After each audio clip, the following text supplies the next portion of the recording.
Hi, everybody. Back in the good old USA and Florida at my parents' home. It's a beautiful, beautiful day, perfect weather, and I'm just feeling super grateful to be home with family. And the more I travel and the more I get away and have perspective, the more I appreciate the things that I have and my family. And we had a really nice Christmas this year. It was really pleasant. It's been getting better and better, so that's really nice to see that evolution and growth. My dad is just continuing to evolve into a more tender, soft-hearted person, and my mother, of course, is just always lovely and wonderful and charming, as she always is. And I thought I would just share a little bit today from the book. Before I left, I was starting to do readings once in a while on live just to share some of the stories. And I want to kind of get back into doing that a little bit. And I'm still writing, of course. I'm working on part 2 right now, the editing process for part 2.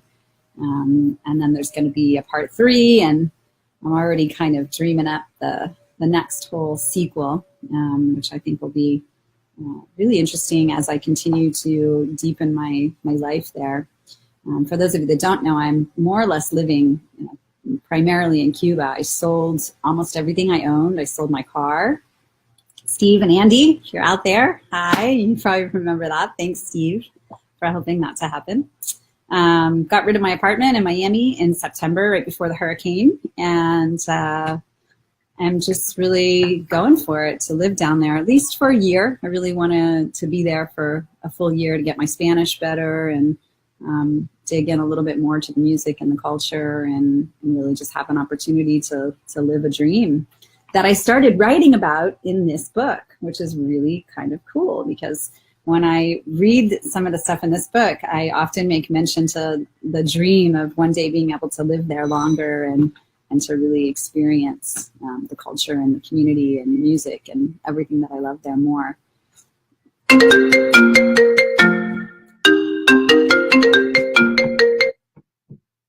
So, sorry about that. But anyway, I had a phone call come in. I'm going to turn the phone off or it'll probably interrupt me again. So I wanted to just read a little bit. People ask me all the time, why do you want to live in Cuba? I don't get it. I don't really understand what it is. But what it is not about money and it's not about economy. I mean, obviously, those are the real issues in Cuba is that, money and the economics there are really challenging, no matter who you are, whether you're an American trying to live there or whether you're a Cuban living there. There's a lot of challenges around the economy there, and that makes it a very difficult place for most people to even conceptualize being able to live. I'm blessed that I have income with my business, expansion marketing, that allows me to live more or less anywhere in the world, which is really great. And I've created that with the intention of being able to do this. So there's been a strategy and a plan really for the last 7 years to get me where I am now. And you can learn that strategy and that plan in my program, Activate Mastery, by the way. It's all dialed in for you. So if you really want to learn how I continue to bring dream after dream to life, there is a system and a process. It's not just random. It's not just happenstance. I don't just snap my fingers and make things happen. I'm not independently wealthy. I work to create my reality, and I can teach you how to do that as well. So check out Activate Your Mastery sometime. So anyway, I wanted to share a little bit today. And this is from a chapter called Cuba Captured Global Citizen. The colors on this island are vibrant and decaying. The salt air and wind, combined with years of neglect from a lack of resources, have created a starkly beautiful and surreal landscape. It touches on this nostalgic quality of life, the way the colors fade into their own death, beaten down by wind, water, and sun. Black bodies silhouetted against tapestries of vibrant decay make for images that stick to my mind's eye throughout eternity. I've experienced some beautiful places on this earth, and I've loved a lot of people around the world. You too. Cuba, however, has captured me body, mind, heart, and soul in a way that I never really knew was possible. There's something in the quality of the energy here that's just raw. It's so intrinsically primal. Cuba has an energy that is so sensual, so alive, and so hungry for life that it sings to a place in my soul that's never been serenaded before. And yet, even in my fantasies of staying here, disappearing from the modern world and quietly sinking into the fabric of a simple island life, I'm well aware of the very real challenges of living in Cuba. It's not always easy to acquire even the most basic of items. Simple products that we take for granted in the United States, like dish soap, toothpaste, shampoo, toilet paper, can sometimes be really hard to come by. Eggs, milk, fresh fruits, and vegetables are sometimes really easy to find and sometimes impossible to find. It's not uncommon to see empty shelves in the small grocery stores that do exist. And as a foreigner, there are many days that even just finding bottled water can be a challenge. Now, remember, this was written in 2010. So a lot of this has changed. It is a lot easier to find certain things there, but a lot of this is still very true. Communication on or off island can be very difficult some days. There are very few cell phones on the island at present in 2010. There are a lot of cell phones there now. And phone calls both on and off island are very costly, and that's still very true. The people, by Western standards, live very humbly, and they don't have the kind of material abundance that we have in the United States. And yet, no one is starving. No one is homeless. Homelessness and starvation are almost completely non-existent in Cuba. Everyone is fed, housed, and mostly taken care of. Most Cubans that I've met are well educated, they're strong, and overall very healthy, since education and healthcare are basic human rights for Cuban nationals. Plenty of people here are actually plump and round enough to be considered overweight by our standards. This, of course, may speak equally to the poor quality of food as much as an overindulgence in the consumption of the most common foods. Pizza, bread, refined sugar, and white rice are certainly not the healthiest, but they are definitely the most consumed, plentiful, and affordable for the average Cuban. Fresh vegetables and produce are often out of reach, and again, they can be sometimes hard to come by and afford. However, what the people are lacking in money and material stuff is made up for in what they have in family, community, and friendship. There's an incredible wealth of a much more human kind that exists in Cuba, a richness beyond any form of material wealth imaginable. It exists in the simple sharing of humanity. It is this immeasurable wealth that is an intangible, infinite source of life, well-being, and sustenance for Cubans. I believe that it's a way of being that we in the modern world would be wise to consider returning to and relearning to assist us in the healing of our hearts, minds, and societies on planet Earth. Here in Kohimar, during the night, the streets are lit up with life until the wee hours of the morning. Practically every house has a porch that's hosting groups of people talking, sitting in the government-distributed wooden carved rocking chairs. In very few homes, you'll see the glow of a TV, but even then, the sounds that you hear are of people talking, laughing, and enjoying their time together. Most of what is shown on the television, and again, this is 2010, is reruns and tightly controlled government propaganda that they have seen over and over and over. Yet they still will chat over it and talk about it like it's the first time they've ever seen it. It's common and typical for Cubans to stay up well past midnight, just shooting the shit, sometimes playing dominoes or singing songs together, listening to music, drinking rum or coffee, sharing food, and enjoying their humble homes together. Passerbys who walk by in the street will shout out at their friends as they walk by, "Acere, que vola!"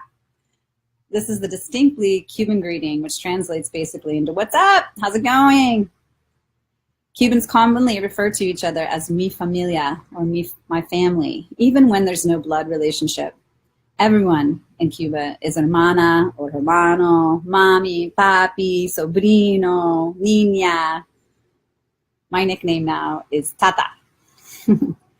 They welcome outsiders in the same way that they do their own family, with food, coffee, rum, and joyful celebratory sharings. Cubans are masters of the art of conversation, and they openly discuss their problems, concerns, and lives together.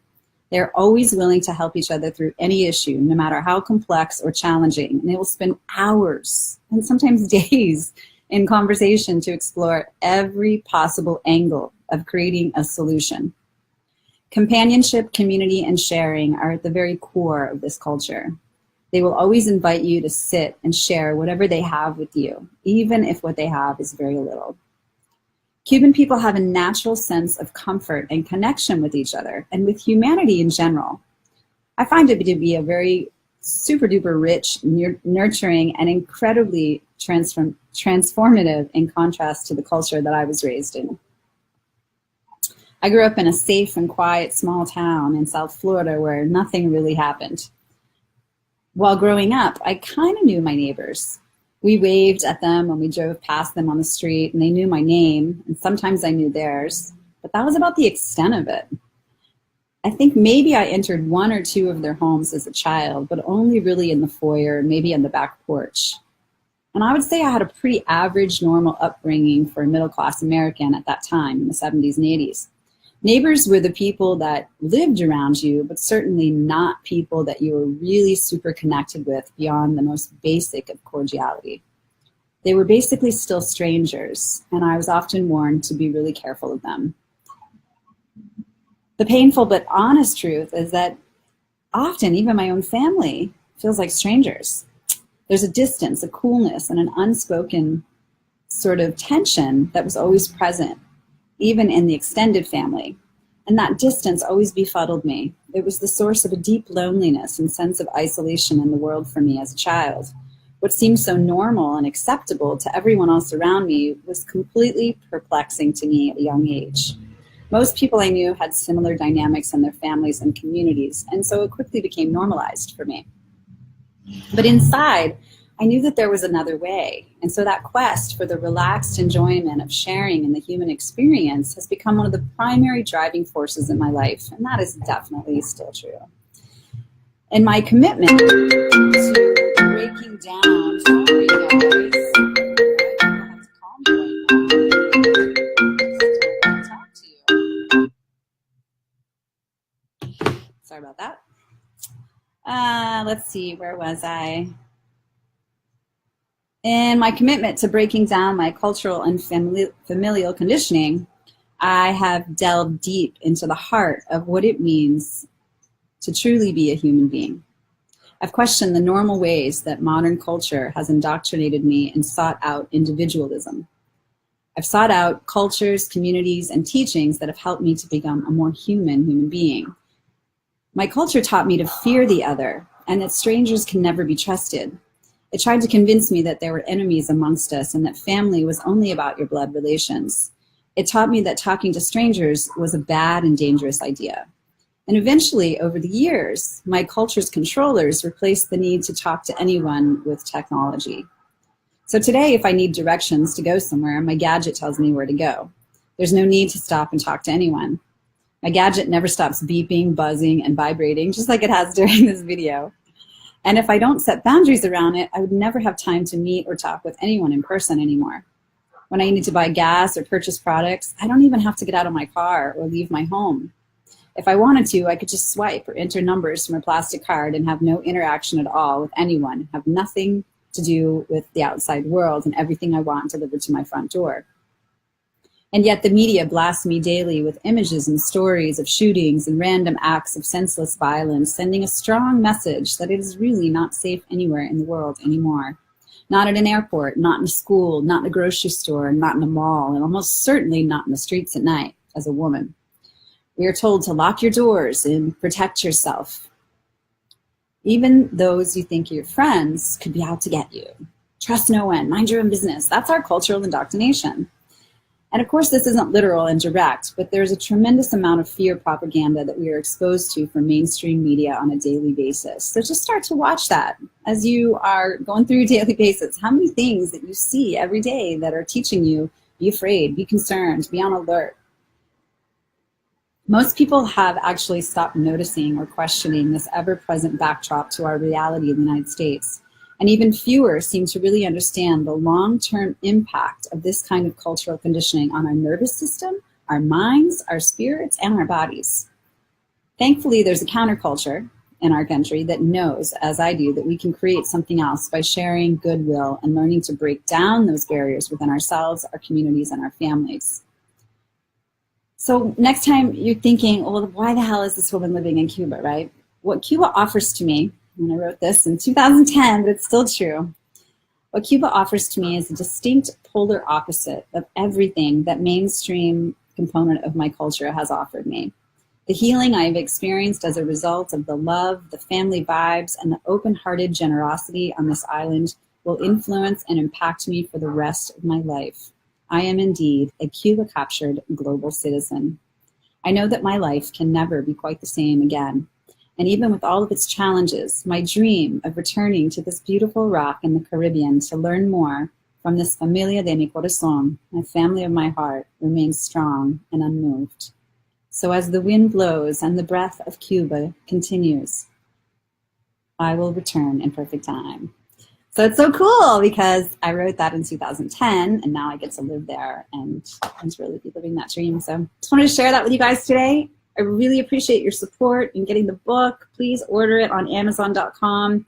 I'm finally going to have some time in the next week or two to do a little bit of campaign to kind of get more people downloading it. You can download it for free, so there's absolutely no excuses, you guys. Just go download it. Even if you're not going to read it, if you're my friend and you want to help me and just kind of like give me a little boost today or for Christmas or whatever, we'll download a free copy.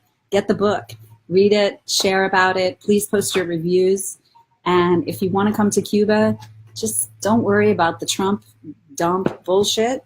There's ways. It's really not that hard. Really not that much has changed. What he did was just change some of the wording around. It's really not that complicated. So please be in touch with me. I can help you. I have a beautiful home there. I can help you put a tour together. I work with DMC Travel in Miami. She can help you as far as the itinerary, anything that you want to create, we can make it happen. So don't be discouraged and come join me. I'll be back there in probably 3 weeks, maybe a month at the most, and I'll be there for most of the spring and a good part of the summer. And then I'll be in Colorado for a few months, seeing my tribe there, and then back home to Cuba. So get the book. Love you guys. Have a really, really awesome, happy new year. And be in touch. Ciao.